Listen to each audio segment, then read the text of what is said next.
Buenas noches, soy Ana María Lomelí. Entre 2018 y 2022, 8.8 millones de personas salieron de la pobreza en nuestro país. Sin duda es una buena noticia. ¿Cómo se mide la pobreza en México y cómo se utilizan estas mediciones? Hoy al filo, el doctor José Nabor Cruz, secretario ejecutivo del Consejo Nacional de Evaluación de la Política de Desarrollo Social, Coneval.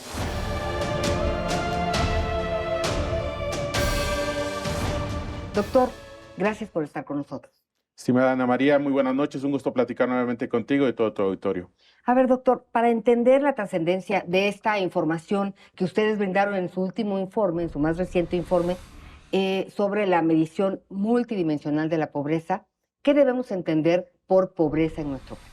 Efectivamente, ¿cómo medimos la pobreza de acuerdo a la metodología multidimensional que ha establecido el Coneval? Tenemos dos grandes bloques, la parte de los ingresos y la parte de los derechos sociales. Obviamente en los ingresos contamos toda la parte de los ingresos laborales, los que provienen de remesas, de transferencias, de programas sociales, de gobierno, etc. Y el otro gran bloque son el acceso efectivo que puedan tener todos los miembros de la población en 6 grandes ámbitos: rezago educativo, acceso a servicios de salud, acceso a la seguridad social, 2 que tienen que ver con la vivienda, calidad de espacios y servicios básicos de estas, y finalmente la carencia alimentaria. Entonces, a partir de esta definición tenemos que aquellas personas que tengan ingresos promedios mensuales por debajo de la línea de pobreza por ingreso, es decir, un poco más de 4.190 pesos en el ámbito urbano y 2.900 pesos en el ámbito rural, y tengan al menos una de las 6 carencias que te acabo de mencionar, está en situación de pobreza multidimensional. Pero al interior de este grupo tenemos 2 categorías: pobreza moderada y pobreza extrema. Pobreza moderada es también quien tenga ingresos por debajo de esa línea de pobreza e ingreso que te mencioné, y 1 a 3 carencias sociales. Pero aquellos que tengan de 3 a 6 carencias sociales e ingresos promedios mensuales por debajo del valor monetario de la canasta alimentaria, que es alrededor de 2.100 pesos mensuales en el ámbito urbano y 1.600 pesos en el ámbito rural, está en situación de pobreza extrema. A partir de esta definición, dimos a conocer, como bien lo señalabas, la semana pasada los resultados en cuanto a la medición de pobreza multidimensional 2022, y tenemos los siguientes resultados. 36.3% de la población está en situación de pobreza multidimensional, y al interior en esa desagregación que recién te comentaba, 29.3% está en situación de pobreza moderada y 7.1% de la población en pobreza extrema. Ok, estos 8.8 millones de personas que salieron de pobreza, de la pobreza, ahora, ¿en dónde están? Bueno, pueden estar en 3 áreas. Pueden seguir teniendo alguna vulnerabilidad por carencia social o por ingreso, pero sobre todo, y lo que uno espera en cuanto a la efectividad de la política pública, es que estén en la categoría de población no pobre y no vulnerable, que son los ámbitos que nosotros tenemos en nuestra metodología. Obviamente, una persona que sea no pobre y no vulnerable tiene ingresos por arriba de la línea de pobreza de percepciones que te acabo de comentar y no tiene ninguna de las carencias sociales. Sin lugar a dudas, este es un dato histórico, ¿no? Ya como lo hemos visto, como ustedes mismos lo han explicado, ¿a qué se debe que estas personas salieron de esta situación? Bueno, recordar en primera instancia, Ana María, que tenemos una salida después de la gran contingencia y crisis que se tuvo en todo el país y en el mundo en 2020 por la pandemia por COVID-19. Recordar que en ese momento el Producto Interno Bruto cayó 8 puntos porcentuales, y un dato que exponemos en las 2 notas técnicas que publicamos paralelamente a los resultados estadísticos de la medición, una que tiene que ver con el aspecto socioeconómico, es que la recuperación del mercado laboral se ve muy palpable. Recordar que en el tercer trimestre de 2020 tuvimos un poco más de 50 millones de personas ocupadas. 2 años después, en el mismo periodo, tercer trimestre de 2022, ya eran casi 58 millones de personas ocupadas. Del colapso que tuvimos en el mercado laboral a una plena recuperación, casi 8 millones de personas ocupadas en 2 años. Obviamente también tenemos la variable del salario mínimo, la recuperación de los ingresos laborales, también A partir de la revisión de la base de datos de la ENIC, el Coneval identificó un incremento en el volumen de las remesas declaradas que perciben los hogares y también en cuanto al valor monetario de las transferencias por programas sociales de los tres niveles de gobierno. Entonces, todas las fuentes de ingreso crecieron de 2020 a 2022 y ese nos parece que es uno de los factores que puede explicar esta reducción de pobreza que reportamos para 2022. Ahora, tenemos a la población en pobreza, que son más de 40 millones de personas en México. Ujú. Aquí hablamos de carencia, Así ¿no? es. El dato más preocupante fue el tema de la carencia en el tema de salud, ¿no? Y también el rezago educativo es otro tema importante. Hicieron mal la pregunta, Coneval, como decía el presidente en la mañanera, ¿a qué atribuyes pues que finalmente pues no ha resultado la política en el tema de salud? Como bien lo mencionas, y de hecho, inclusive desde 2020, Coneval identificó que en estas dos creencias podría haber afectaciones no de corto, sino de mediano y largo plazo derivado de la propia contingencia de la pandemia. Rezago educativo, comienzo con esa primera creencia, prácticamente nos hemos mantenido un orden de 19% de la población en esta carencia de rezago educativo. Sin embargo, tenemos la carencia por acceso a servicios de salud. En primera instancia, Coneval no hace la pregunta. Coneval retoma la información que viene en la encuesta en la ENIC levantada por INEGI y es INEGI en sus facultades quien define no solo esta pregunta, sino el resto del cuestionario. ¿Qué tomamos de esa información?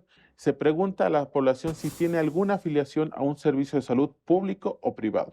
Debo decirlo también, y que es información que está en la nota técnica, la afiliación, la declaratoria de afiliación a algunos servicios como el IMSS, el ISSSTE, los ISSSTE estatales, de hecho, han aumentado del 16 al 22.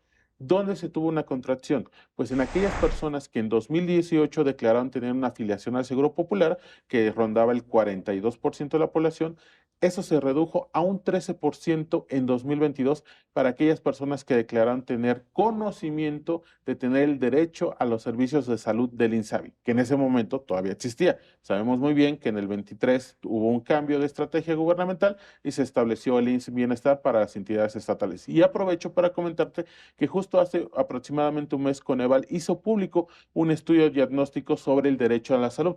Hicimos un análisis a nivel estatal, hicimos trabajo de campo en 8 entidades y entre las recomendaciones y hallazgos que planteamos en este documento, que invito a tu auditorio a que lo pueda consultar en nuestra página de internet, es que hay todavía una lenta transición operativa administrativa hacia los encargados de las autoridades de los servicios de salud estatales. Pongo ejemplos muy puntuales. Todavía había una no correcta o amplia definición, mejor dicho, una amplia definición en cuanto a las responsabilidades presupuestarias de quién se haría cargo de los sueldos y salarios del personal médico, quién se haría cargo del costo de mantenimiento de las unidades médicas a nivel estatal. Entonces, me parece que ese es el reto, no solamente de esta administración, sino quien venga a partir de 2024, de fortalecer la atención médica en las entidades estatales. Déjame, vamos con Alfie, ¿no? Alfie tiene más información y siempre nos comenta, pues, algunos datos adicionales. Adelante.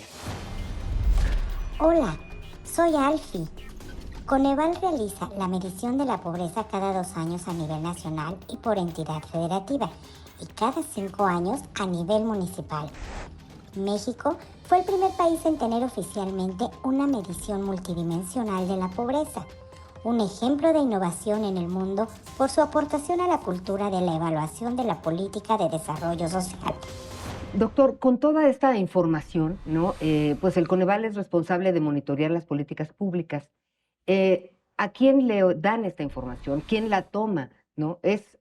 ¿Sirven de punto de partida, de referencia para el diseño de políticas públicas? ¿Cómo funciona en este sentido Coneval? Como bien lo señalas, Ana María, y aprovecho para comentarte, este mes vamos a cumplir 18 años, nuestro 18 aniversario de nuestra creación, dada la última gran reforma de la Ley General de Desarrollo Social, y ahí fueron establecidas dos grandes tareas: la medición de pobreza, que ya hemos comentado, y justamente la evaluación de las políticas de desarrollo social a nivel federal. En ese sentido, tenemos dos herramientas: el apoyo técnico a las secretarías federales en cuanto a la construcción de indicadores de monitoreo, seguimiento de resultados de los programas o acciones en el ámbito social, y también la parte de la evaluación de los programas sociales. Como bien sabemos, este gobierno estableció una ruta en cuanto a programas prioritarios del ámbito social, y Coneval desde el 2019 ha hecho evaluaciones de diseño con trabajo de campo a lo largo del 18 y 19. En 2021 hicimos evaluaciones de procesos, algunos de estos programas prioritarios, y este año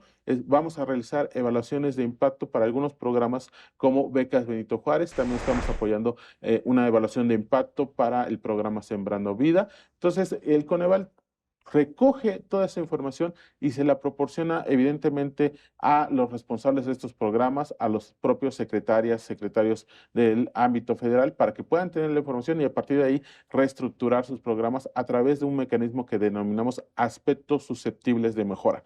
Ellos mismos ven cuáles son las áreas de oportunidad que pueden aplicar estas mejoras, estas recomendaciones que plantea el Coneval, y tenemos prácticamente más de un 85% de retoma de recomendaciones que plantea el Coneval, que los programas o las secretarías hacen propias y aplican para la mejora de sus programas sociales. Sin lugar a dudas, esto es muy importante. De hecho, el eslogan del Coneval es: lo que se mide se puede mejorar, precisamente por esta información que brindan. Y si entendí bien, sí son tomadas en cuenta toda esta información para la elaboración de políticas públicas, y entonces los resultados son distintos.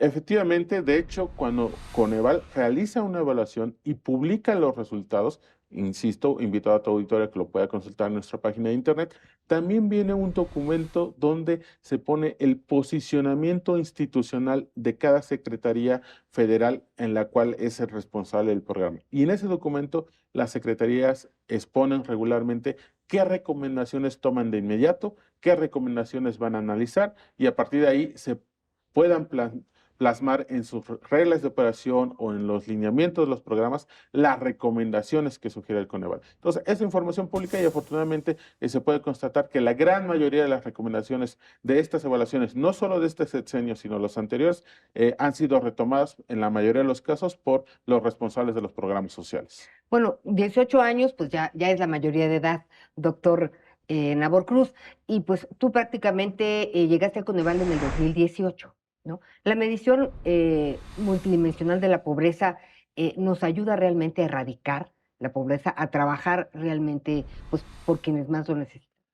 Claro que sí, Ana María. De hecho, nosotros, como lo he planteado, es una muy buena radiografía en términos de los derechos sociales de la población. ¿Por qué razón? Porque no solamente ahora que dimos a conocer el ámbito nacional y estatal, tenemos la misma información para las 32 entidades del país, sino cada 5 años, de acuerdo a nuestra normativa, hacemos pública la estimación a nivel municipal. El último dato data del 2020 a nivel municipal o inclusive a nivel localidad urbana, pero esperamos en 2025 tener la posibilidad de actualizar esa información. Y el tema es que en esos 3 niveles de desagregación, los responsables del gobierno federal, estatales y municipales que tienen que ver con intervenciones sociales puedan tomar la información de Coneval y focalizar sus intervenciones a esas áreas donde haya una mayor prevalencia de alguna carencia, porque también debo decirlo, México es un país muy heterogéneo y hay algunos municipios que tienen una mayor prevalencia de la carencia alimentaria o el acceso a servicios de salud o seguridad social. Entonces, esa desagregación que permite la metodología de la pobreza de Coneval puede ayudar seguramente a que los hacedores de política pública puedan focalizar sus intervenciones. Doctor, si te parece, para despedirnos, jugamos al filo, asociación de ideas. Lo primero que se te ocurre es la respuesta correcta. Claro. Derechos sociales. Para todos. Línea de bienestar. Un umbral que se debe superar. Cultura de la evaluación. El mejor mecanismo para eficientar la política pública. Inclusión. Un deber para todas las políticas públicas. Libertad. Absolutamente para todos. Coneval. Una gran institución. Muchísimas gracias, doctor Nabor Cruz. Es un informe muy vasto, ¿no? Exhaustivo. Tendremos la oportunidad de seguir platicando, porque sí es muy importante que entendamos pues, todos estos indicadores con los que ustedes trabajan y darle seguimiento también puntual de qué pasa y cómo logra modificar pues estas cifras que no son números, ¿no? Son personas. Así es. Muchísimas gracias. No, al contrario, un gusto siempre platicar contigo. Y gracias a ustedes por habernos acompañado. Recuerden que tenemos una cita la próxima semana al filo de la medianoche.